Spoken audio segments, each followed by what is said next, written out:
વિદ્યાર્થી મિત્રો, આજે આપણે ધોરણ 9 વિષય હિન્દી એનો પાઠ છે 3 क्या નિરાશ હુઆ જાય વિશે ચર્ચા કરીશું। એનો સાહિત્ય પ્રકાર છે નિબંધ અને એના લેખકનું નામ છે હજારી પ્રસાદ દ્વિવેદી એટલે પોતે બ્રાહ્મણ છે। એને અટક ઉપરથી આપણને લાગે પોતે બ્રાહ્મણ છે। અહીંયા એનો સાહિત્ય પ્રકાર છે નિબંધ એટલે નિહિબંધ એટલે શું કહેવાય ને, નિહિબંધ કહીશું આપણે એને। કોઈપણ પ્રકારના બંધન વિના જે તે વિષય પર વિચારો રજૂ કરવા એનું નામ જ નિબંધ। આપણે વર્તમાનપત્રો જોઈએ, ગુજરાત સમાચાર, સંદેશ સમાચાર, જે વર્તમાનપત્રો આવે છે એની અંદર ગમે તે વ્યક્તિ ગમે તે વિષય પર લખી શકે છે, એમની સ્વતંત્રતા છે આપણા દેશની અંદર। તો અહીંયા આવા વિચારો અહીંયા રજૂ કરવામાં આવેલા છે।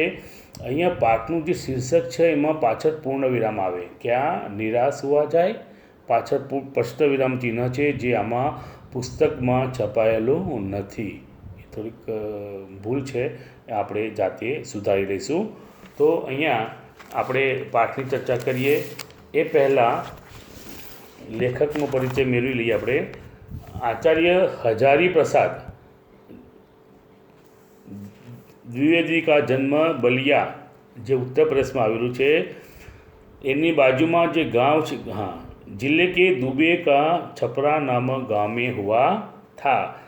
बाजू में गांव है एમાં ત્યાં जन्म થયો હતો। पारिवारिक परंपरा अनुसार संस्कृत का अध्ययन शुरू करके उन्होंने हिंदू काशी विश्वविद्यालय में ज्योतिषाचार्य की परीक्षा उत्तीर्ण की। गुरुदेव रविंद्रनाथ के आश्रम में 1940 ईस्वी सन 1950 ईस्वी सन तक हिंदी भवन में निर्देशक रहे। ये पोते एना गुरुનો જે આશ્રમ હતો તેમણે કામ કર્યું હતું। तत्पश्चात काशी हिंदू विश्वविद्यालय वाराणसी एवं पंजाब विश्वविद्यालय चंडीगढ़ में हिंदी विभाग के प्रोफेसर तथा अध्ययन पद पर कार्य किया। एमने त्या प्रोफेसरનું કામગીરી એમણે કરી છે। ચંડીગઢની અંદર, પંજાબમાં અને વારાણસીમાં એમણે પ્રોફેસર તરીકે કામગીરી કરી છે। કોલેજમાં જે ભણાવે શું કહેવાય, પ્રોફેસર। भारत सरकार में उन्हें पद्म भूषण की उपाधि से सम्मानित किया। भारतની અંદર પદ્મભૂષણ એમને એવોર્ડ આપવામાં આવેલો હતો। કે આપણે જોઈએ છે કે આ પાઠની અંદર આપણે સમાજમાં જોઈએ છીએ બધું કે આપણે પેપરમાં વાંચીએ, સવારે પેપર ચા પીતા આપણે વાંચતા હોય તો એમાં બધા કે અહીંયા લૂંટ થઈ, અહીંયા ચોરી થઈ, અહીંયા મર્ડર થઈ ગયું, અહીંયા આમ થઈ ગયું, અને બધી જગ્યાએ આવા સમાચારો પેપરમાં જોવા મળે છે। તો આપણે જોઈએ ચારે બાજુ ચોરી, ઠગાઈ, લૂંટફાટ, દાનચોરી, ભ્રષ્ટાચાર, કોઈ બેંકમાંથી પૈસા ઉપાડીને બધા લોકો વિદેશમાં ભાગી જાય, તો આવું બધું જોવા મળે છે। વર્તમાનપત્રોની અંદર આવી બધી ઘટનાઓથી ભરેલો હોય છે। જે વ્યક્તિ જેટલા ઊંચા પદ ઉપર હોય છે એટલો એ ભ્રષ્ટાચારી છે, લોકો એવું માનતા હોય છે। વાસ્તવમાં આવું કંઈ હોતું નથી।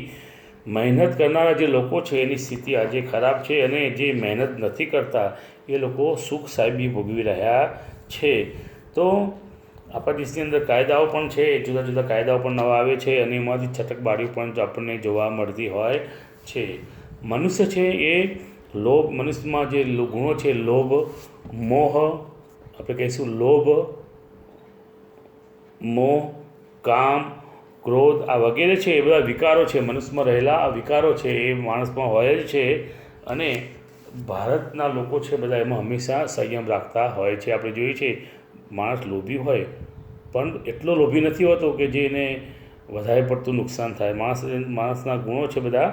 આજે દેશમાં આપણે જોઈએ છે આજે દેશની અંદર કૃષિ, ઉદ્યોગ, વાણિજ્ય, શિક્ષણ વગેરેમાં વિકાસ થયો છે, પરંતુ જે વ્યક્તિઓને વિકાસની જવાબદારી સોંપવામાં આવી છે ને એ લોકો એમાં ખરા ઉતરતા નથી, પોતાના લક્ષ્યને પોતે ભૂલી જતા હોય છે।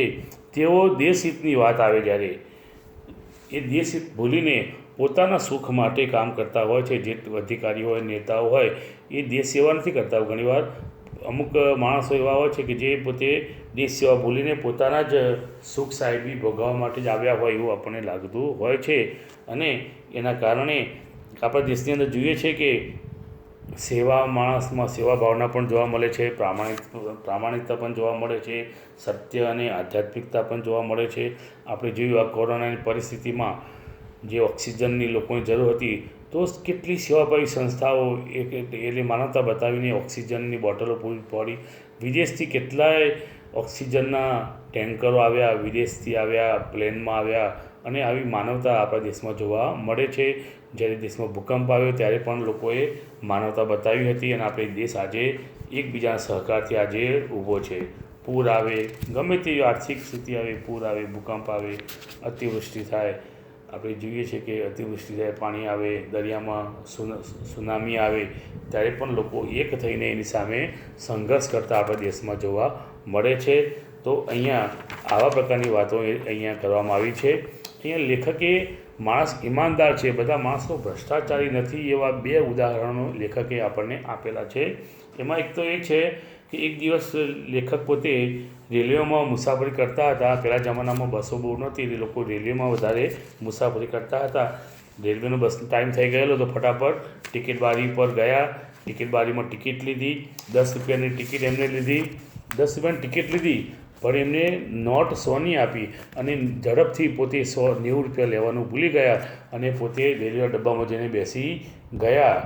તો અહીંયા જે ટિકિટ બાબુ છે, જે ટિકિટ કાપતા હોય છે એ બાબુને લાગ્યું કે આ ભાઈ મને 100 રૂપિયા આપેલા છે અને 90 રૂપિયા લેવાના ભૂલી ગયા છે. ત્યાંથી ઊભા થઈને રેલવેના ડબ્બામાં ગયા અને ડબ્બાની અંદર જઈને લેખકને ઓળખી કાઢ્યા અને લેખકને કહ્યું, લો તમારા 90 રૂપિયા અને મારી પણ ભૂલ થઈ ગઈ છે અને તમારી પણ ભૂલ થઈ ગઈ છે, તેમ તમે લેવાનું ભૂલી ગયા, હું તમને આપવાનું ભૂલી ગયો અને એમને 90 રૂપિયા પાછા આપ્યા. એ જમાનામાં 90 રૂપિયા અત્યારના આપણે લગભગ 50,000 કે 80-90 હજારની કિંમત આપણે ગણીશું. એ જમાનાની વાત લેખક કરે છે. તો એ જમાનામાં આવા પ્રામાણિક લોકો પણ છે જેનાથી દેશ ચાલી રહ્યો છે. આવા પ્રામાણિક માણસો પણ દુનિયામાં જોવા મળે છે. બીજો એક લેખકે પ્રસંગ અહીં રજૂ કર્યો છે, બસ કંડક્ટરની જે સજ્જતા એમાં જોવા મળે છે આપણને. લેખક છે એને પોતાના 2 બાળકો છે, એ મુસાફરી બસમાં કરી રહ્યા છે, રાતનો સમય છે, જંગલનો સમય છે, ત્યાં ઘણીવાર લૂંટફાટ થતી હોય છે. એવી જગ્યામાંથી બસ રાતે પસાર થતી હતી. અચાનક બસ બગડી જાય છે અને ત્યાં બસ જંગલની અંદર બગડે છે. બધા લોકો, યાત્રાળુઓ બધા ગભરાઈ જાય છે અને કંડક્ટર કયા વગર, બધાને કયા વગર ત્યાંથી કોકની સાયકલ લઈને ત્યાંથી બીજી બસ લેવા માટે જતો રહે છે. લોકો એવું સમજે છે કે ડ્રાઈવર કંડક્ટરની મિલીભગત છે, ડાકુઓ હવે આવશે, આપણને લૂંટી લેશે. ફેમિલી માટે અહીંયા લેખક અને એના પત્ની અને બાળકો હતા, બીજા કોઈ ફેમિલીવાળા હતા નહીં. લેખકને વધારે ડર હતો કારણ કે પત્ની હતી, બાળકો હતા એમના અને એ પોતે ડરી ગયા હતા. બધા લોકો ડ્રાઈવરને કહ્યું, બધા લોકો ડ્રાઈવરને મારવા લીધો કારણ કે ડ્રાઈવરે જ આ બધું કૃત્ય કર્યું છે, હવે ડાકુઓ આવશે, આપણને લૂંટી લેશે, એવો બધામાં ભય હતો. અચાનક દૂરથી બીજી બસ આવતી દેખાય છે. તો જે કંડક્ટર સાયકલ લઈને ગયો હતો એ ડેપોમાંથી બીજી બસ લઈને આવે છે. તો રાતના સમયે પણ આવા કંડક્ટર પોતાનું જીવનું જોખમ કરીને પણ પબ્લિક માટે એ રાતે પણ બીજી બસ લઈ આવ્યો. લેખકના બાળકો માટે નાસ્તો પણ લઈ આવ્યો, દૂધ લઈ આવ્યો, પાણી લઈ આવ્યો અને બિસ્કિટ પણ લઈ આવ્યો. તો આ દુનિયામાં માનવતા મરી પરવારી નથી એટલે આપણે નિરાશ થવાની જરૂર નથી એવું આપણને લેખક અહીંયા કહેવા માગે છે. હવે આપણે પાઠ જોઈશું, ડિટેલમાં પાઠ જોઈશું અને આપણે એની ચર્ચા કરતા જઈશું. मेरा मन कभी कभी बैठ जाता है समाचार पत्र में ठगी, डकैती, चोरी, तस्करी એટલે ચોરી और भ्रष्टाचार के समाचार भरे रहते हैं. આપણે પેપર જોઈએ તો આવા સમાચારો એમાં જોવા મળે છે. आरोप प्रत्यारोप का कुछ ऐसा वातावरण बन गया है कि लगता है देश में कोई ईमानदार आदमी ही नहीं रह गया है. આપણને ઘણીવાર એવું લાગે છે કે ગમે ત્યાં જે ભ્રષ્ટાચાર હોય, ઠગ લોકો પર ફરતા હોય છે અને લાગે છે કે આ દુનિયામાં કોઈ ईमानदार मानस रहा नहीं. हर व्यक्ति संदेह की दृष्टि से देखा जा रहा है. जो जितने ही ऊंचे पद है उनमें उतने ही अधिक दोष दिखाई जाते हैं. જેટલા વ્યક્તિનો જેટલો ઊંચો હોદ્દો હોય એટલા પણ એના दोष પણ વધારે જોવા મળે છે। एक बहुत बड़े आदमी ने मुझसे एक बार कहा था कि इस समय सुखी वही है जो कुछ नहीं करता। एक વ્યક્તિએ કહ્યું હતું કે અત્યારમાં એ માણસ સુખી છે કે જે કોઈ પ્રવૃત્તિ કરતો નથી। जो कुछ भी करेगा उसमें लोग दोष खोजने लगेंगे, उसके सारे गुण भुला दिए जाएंगे। માણસ બહુ ગુણોથી ભરેલો હોય, સારા કાર્ય કર્યો હોય, પરંતુ જો એક दोष એનામાં જોવા મળે તો લોકો એની ટીકાઓ કરતા હોય છે। और दोषों को बढ़ा चढ़ाकर दिखाया जाने लगेगा। दोष किसमें नहीं होते, यही कारण है कि हर आदमी दोषी अधिक दिख रहा है, गुणी कम या बिल्कुल ही नहीं। स्थिति अगर ऐसी है तो निश्चय ही चिंता का विषय है। तो આપણે चिंता करवी જોઈએ। क्या यही भारतवर्ष है जिसका सपना तिलक એટલે लोकमान्य तिलक, गांधी ने महात्मा गांधी ने देखा था। रविन्द्रनाथ ठाकुर, मदन मोहन मालवीय का महान संस्कृत सभ्य भारतवर्ष किसी अतीत के गह्वर में डूब गया। आर्य और द्रविड़, हिंदू और मुसलमान, यूरोपीय और भारतीय आदर्शों की मिलन भूमि महामानव समुद्र क्या सूख ही गया। मेरा मन कहता है ऐसा हो नहीं सकता। हमारे महान मनुष्यों के सपनों का भारत है और रहेगा। आवा लोगों जो सपनों હતું એ ભારત દેશનું સપનું હતું એ છે અને રહેશે। यही है कि इस दिनों कुछ ऐसा माहौल बना है कि ईमानदारी से मेहनत करके जीविका चलाने वाले निरीह और भोले भोले श्रमजीवी पीस रहे हैं। અત્યારે જોઈએ છે આપણે કે જે ગરીબ લોકો છે, જે પરિશ્રમ કરીને જીવન ગુજારે છે, એ લોકોનું શોષણ થઈ રહ્યું છે। और झूठ तथा फरेब का रोजगार करने वाले फल फूल रहे हैं। ईमानदार और मूर्खता का पर्याय समझा जाने लगा है। सच्चाई केवल भीरू और बेबस लोगों के हिस्से पड़ी है। ऐसी स्थिति में जीवन के महान मूल्यों के बारे में लोगों की आस्था ही हिलने लगी है। લોકોની આસ્થા છે હવે લગી ગઈ છે।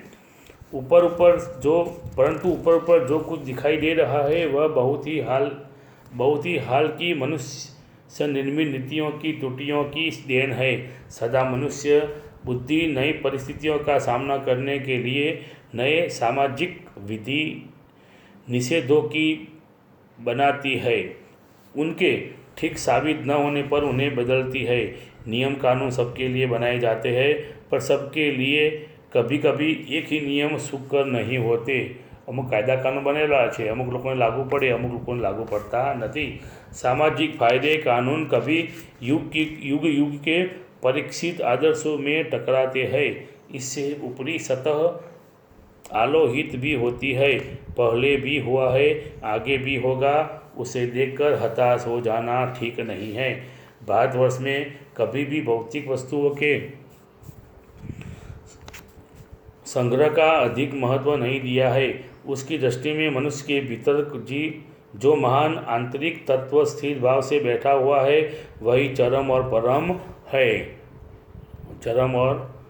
है। लोभ, मोह, काम, क्रोध आदि विकार मनुष्य के स्वाभाविक रूप से विद्यमान रहते हैं, पर उन्हें प्रधान शक्ति मान लेना और अपने मन तथा बुद्धि को उन्हीं के इशारे पर छोड़ देना बहुत निकृष्ट आचरण है। भारतवर्ष ने कभी भी उन्हें उचित नहीं माना है। उन्हें सदा संयम के बंधन से बांधकर रखने का प्रयत्न किया है, परंतु भूख की उपेक्षा नहीं की जा सकती, बीमार के लिए दवा की उपेक्षा नहीं की जा सकती, गुमराह को ठीक रास्ते पर ले जाने के उपायों की उपेक्षा नहीं की जा सकती। हुआ यह है कि इस देश में कोटि कोटि दरिद्र जनों की हीन अवस्था को दूर करने के लिए ऐसे अनेक कायदे कानून बनाए गए हैं। આપણે જોઈએ છે આપણા દેશની અંદર કે ગરીબી દૂર કરવા માટેના કેટલાય ઉપાયો કરવામાં આવે છે। कृषि, उद्योग, वाणिज्य, शिक्षा और स्वास्थ्य की स्थिति को अधिक उन्नत और सुचारू बनाने के लक्ष्य से प्रेरित है, परंतु जिन लोगों को इन कार्यों में लगना है उनका मन हर समय पवित्र नहीं होता। प्रायः वे भी लक्ष्य को भूल जाते और अपनी ही सुख सुविधा की ओर ज़्यादा ध्यान देने लगते हैं। આપણે જોઈએ કે ડૉક્ટરો છે, જે વેપારીઓ છે, એ બધા પોતાનું સુખ થોડું દેશનું પણ વિચારવું જોઈએ। ભલે પોતે ધંધો કરે છે, કમાય, પરંતુ એ લોકોનું વિચારને પોતાનું વિચારે છે અને પોતે સુખ સાહેબી કઈ રીતે ભોગવવી, કિંમત શા પૈસા વધારે મળે એ પોતે એમાં જ પડેલા હોય છે। व्यक्ति चित्त सब समय आदर्शों द्वारा चालित नहीं होता। जितने बड़े पैमाने पर इन क्षेत्रों में मनुष्य की उन्नति के विधान बनाए गए, उतनी ही मात्रा में लोभ मोह जैसे विकार भी विस्तृत होते गए। लक्ष्य की बात भूल गई, आदर्शों को मजाक का विषय बनाया गया और स्वयं को दुखियानुसी मान लिया गया। परिणाम जो होना था वह हो रहा है। यह कुछ थोड़े से लोगों के बढ़ते हुए लोभ का नतीजा है, परंतु इससे भारतवर्ष के पुराने आदर्श और भी अधिक स्पष्ट रूप से महान और उपयोगी दिखाई देने लगे हैं। भारतवर्ष सदा कानून को धर्म के रूप में देखता आ रहा है। आज एकाएक कानून और धर्म में अंतर कर दिया गया है।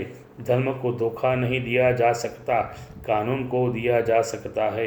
यही कारण है कि लोग धर्मभीरु है कि वे कानून की त्रुटियों से लाभ उठाने में संकोच नहीं करते। इस बात के पर्याप्त प्रमाण खोजे जा सकते हैं। समाज के ऊपरी वर्ग में चाहे जो भी होता रहा हो, भीतर भारतवर्ष जब भी यह अनुभव कर रहा है कि धर्म कानून से बड़ी चीज़ है, अब भी सेवा, ईमानदारी, सच्चाई और आध्यात्मिकता के मूल्य बने हुए हैं। लोकों सेवा भावना और ईमानदारी पण जोवा मळे छे। वे दब अवश्य गए हैं लेकिन नष्ट नहीं हुए। आज भी वह मनुष्य से प्रेम करता है। आज पण જોઈએ છે ઘણા લોકો મનુષ્ય સાથે પ્રેમ કરતો જોવા મળે છે। આપણે ઘણીવાર જોઈએ છે કે મનુષ્યને મદદમાં આવે છે। महिलाओं को सम्मान करता है। झूठ और चोरी को गलत समझता है। घણા લોકો છે કે મહિલાઓનું સન્માન કરતા હોય છે, જૂઠું ન બોલવું, ચોરી ન કરવી, दूसरे की पीड़ा पहुँचाने को पाप समझता है। बीजाने दुख आपू इन्हें पोते पाप समझे छे। हर आदमी अपने व्यक्तिगत जीवन में इस बात का अनुभव करता है। समाचार पत्रों में जो भ्रष्टाचार के प्रति इतना आक्रोश है, वह यही साबित करता है कि हम ऐसी चीज़ों का गलत समझते हैं और समाज में उन तत्वों को प्रतिष्ठा कम करना चाहते हैं जो गलत तरीके से धन या मान संग्रह करते हैं। दोषों का पर्दाफाश करना बुरी बात नहीं है। बुराई यह मालूम होती है कि किसी के आचरण के गलत पक्ष को उद्घाटित करते समय उसमें रस लिया जाता है और दोषोद्घाटन को एकमात्र कर्तव्य मान लिया जाता है। बुराई में रस लेना बुरी बात है। अच्छाई को उतना ही रस लेकर उजागर न करना और भी बुरी बात है। सैकड़ों घटनाएं ऐसी घटती है जिन्हें उजागर करने से लोग चित्त में अच्छाई के प्रति अच्छी भावना जगती है। तो आ पाठ में आप पहलो भाग पूर्ण करिए छे। बीजा भागनी अंदर આપણે પછી મળીશું। આપણે ત્યાં સુધી આપણે વિરામ લઈશું। અસ્તુ।